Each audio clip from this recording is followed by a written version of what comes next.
The first body was found in the winter of 1983. A young woman. Pale skin. Bright red hair. Left on the side of Interstate 40 near Cheatham County, Tennessee. No ID. No shoes. No purse. Just a torn sweater and bruises that told a quiet story of violence. Truckers thought she was asleep at first. But she wasn't breathing. Her limbs were cold. Her body had been dumped recently, likely within the last 24 hours. She became a Jane Doe. They called her Redhead 1. Just a few months later, another body surfaced. This time along Route 250 in West Virginia. Same features. Same red hair.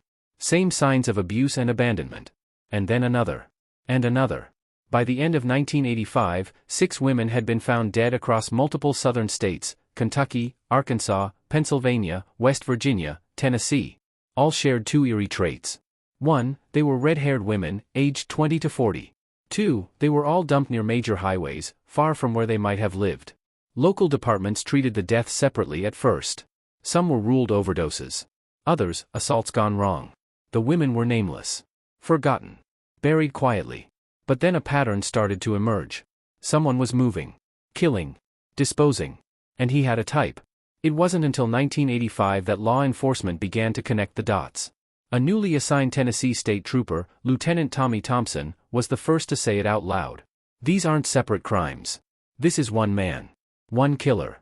One route. The press called them the Redhead murders. They didn't even have all the victims' names yet. At least 4 women were still Jane Does. Some had been found wrapped in plastic. Others were thrown down embankments. One was inside a refrigerator on the side of the road in Gray, Kentucky. FBI profilers got involved. They believed the killer was male, late 30s to early 50s. Likely a long-haul trucker, due to the spread of victims across highways. Charismatic enough to lure women. Targeting transient or vulnerable women, hitchhikers, sex workers, runaways. This theory was reinforced when more victims were identified. Several had been reported missing months before, from different states.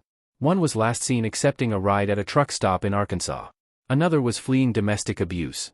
The case took a darker turn when truckers began reporting odd encounters. Some claimed to have heard CB radio chatter warning drivers not to mess with redheads. Others said they'd seen a man with a woman fitting the descriptions hours before bodies were found. Still, no arrests. No name. No confession. Just highways. Silence. And blood in the gravel. In 1985, a strange thing happened.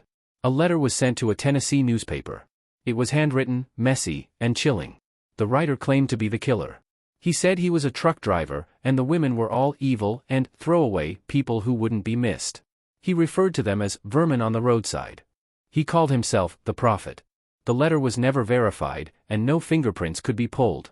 But it matched too many details not known to the public: items found near the bodies, the way the women were posed, one victim's missing jewelry. FBI believed the letter was genuine. Still, no concrete leads. A theory began to emerge. The killer wasn't just targeting redheads for pleasure, he saw it as a ritual. Some law enforcement officers whispered that the killer might have believed he was cleansing society, that his actions were tied to some warped religious view.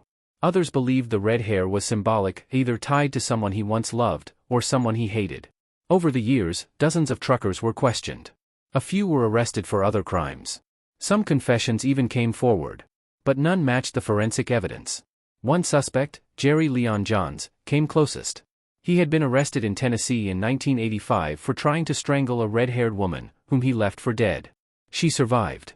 Later, when his DNA was tested, it matched one of the Redhead murder victims, Lisa Nichols. Johns died in prison before more connections could be made. But he was never conclusively tied to all the murders. So was he the killer? Or just one of many who preyed on the vulnerable? The case remained open, cold, and haunted by silence. Decades passed. The Redhead murders faded from the headlines. Investigators retired. The public moved on. But the victims didn't. In 2018, a group of Tennessee high school students, working on a criminal justice project, uncovered the story again. Shocked that so many women were unnamed and forgotten, they dug deep, compiling data, requesting autopsy files, and even helping to push for DNA testing. That same year, one of the Jane Does was finally identified after 33 years, Elizabeth Lamott, a runaway from New Hampshire. More names began to emerge. Modern DNA and ancestry tools helped give these women back their identities. But justice? That still hadn't come. The killer was never officially caught. No trial.